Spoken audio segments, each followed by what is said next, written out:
벼락 맞아 검게 탄 나무 아래 난 그 쇠사슬 항아리를 열었고 끔찍한 것을 깨우고 말았다. 치악산의 그 죽음의 계곡에 발을 들인 지 벌써 40년이라는 세월이 흘렀습니다.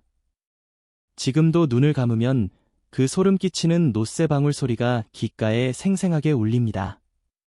제 이름은 민우입니다. 올해로 70이 훌쩍 넘은 이제 죽음을 앞둔 노인이지요. 자식들에게도 차마 말하지 못했던 이 끔찍한 비밀을 이제야 참회의 마음으로 털어놓으려 합니다. 모든 것은 1986년 가을 욕심 많고 철없던 제 젊은 시절에 시작되었습니다. 당시 단짝 친구였던 상호의 솔깃한 제안에 우리는 치악산으로 보물을 찾으러 떠났습니다. 안개 계곡 깊은 곳에 전쟁 시절 묻힌 가치 있는 옛날 물건들이 많다는 소문이 돌았기 때문입니다. 그곳이 험하고 사람이 사라지는 음산한 곳이라는 경고를 무시한 채 우리는 산을 올랐습니다.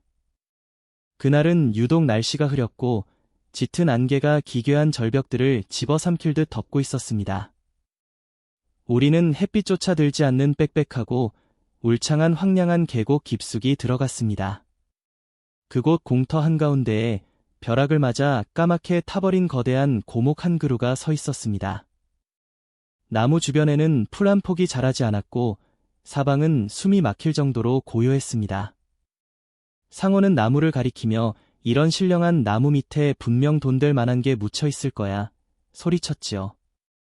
우리는 차가운 가랑비를 맞으며 삽과 괭이로 미친 듯이 흙을 파내려 가기 시작했습니다. 그때 깡 하는 날카로운 쇠소리와 함께 삽 끝에 단단한 옹기 항아리가 걸렸습니다.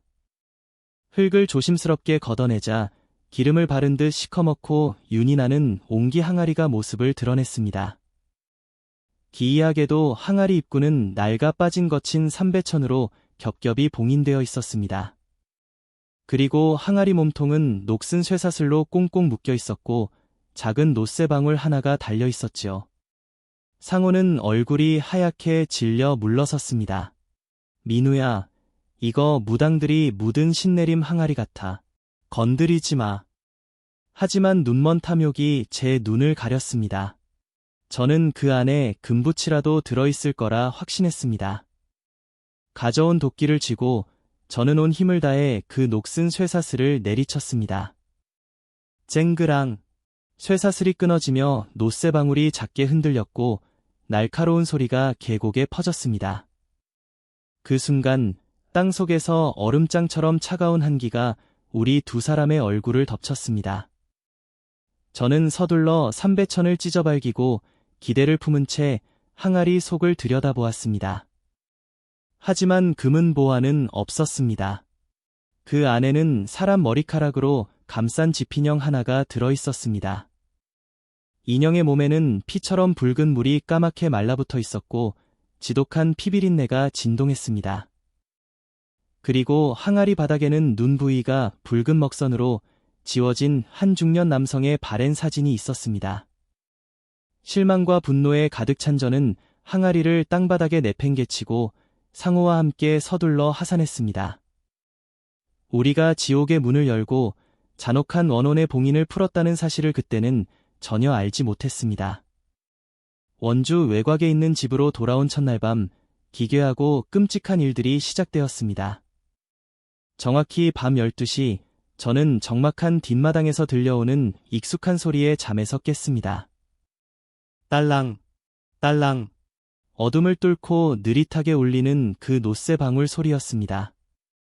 문 밖을 내다보았지만 마당에는 차가운 바람 소리 외에는 아무것도 보이지 않았습니다. 둘째 날 밤에는 방울 소리가 1시간 더 빠른 밤 11시에 울리기 시작했습니다. 그리고 그날 밤 제 아내에게서 믿기 힘든 기괴한 변화를 목격하게 되었습니다. 참참하고 얌전했던 아내 선영이가 말수도 없이 넋이 나간 사람처럼 행동하기 시작했습니다. 그날 새벽 옆자리가 허전해 잠에서 깬 저는 이불이 얼음장처럼 차가운 것을 느꼈습니다. 거실로 나가보니 어둠 속에서 아내가 커다란 전신 거울 앞에 멍하니 서 있었습니다. 아내는 나무 비드로 머리를 빗고 있었는데 머리가 다 뜯기고 피가 흐르도록 빗질을 멈추지 않았습니다. 마치 고통을 느끼지 못하는 듯 아내의 입꼬리는 귀에 걸릴 듯 찢어지게 웃고 있었습니다. 놀라 아내의 손을 붙잡자 아내는 흰자위만 남은 눈으로 저를 쏘아보았습니다. 그리고 낯설고 늙은 노파의 쇳소리 섞인 목소리로 속삭였습니다. 내 사슬을 돌려줘. 당장. 공포에 질려 나자빠진 저는 다음날 아침 일찍 용하다는 무당을 찾아 단숨에 달려갔습니다. 신당문을 열자마자 무당은 제 얼굴에 거친 천일염을 한 움큼 뿌려댔습니다. 그녀는 불같이 화를 내며 외쳤습니다. 어리석은 놈. 원한 맺힌 가공할 신병 항아리를 건드렸구나. 그 항아리는 수십 년 전 원수를 저주하기 위해 원한 맺힌 영혼을 가둔 비열한 주술이었습니다. 봉인이 풀린 원호는 제게 달라붙었고 이제 제 아내의 혼을 빼앗아 대수대명하려 했던 것입니다.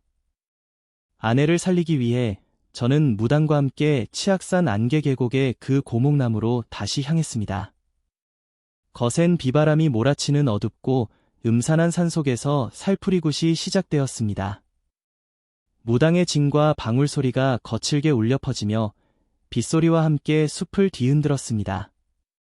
그때 벼락 맞아 죽은 고목 옆에 머리를 산발한 한 여인의 형상이 허공에 둥실 떠 있는 것을 보았습니다.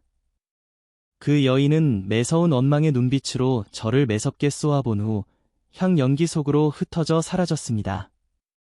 다행히 아내는 정신을 차리고 완전히 회복되었지만 비극은 그것으로 끝나지 않았습니다.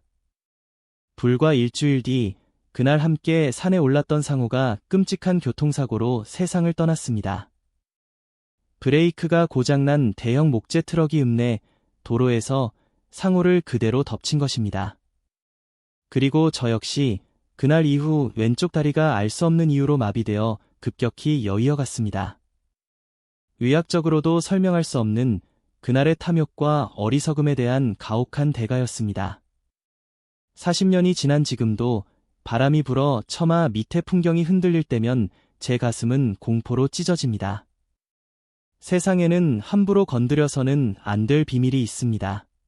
보이지 않는 존재들을 절대 가벼이 여기지 마십시오.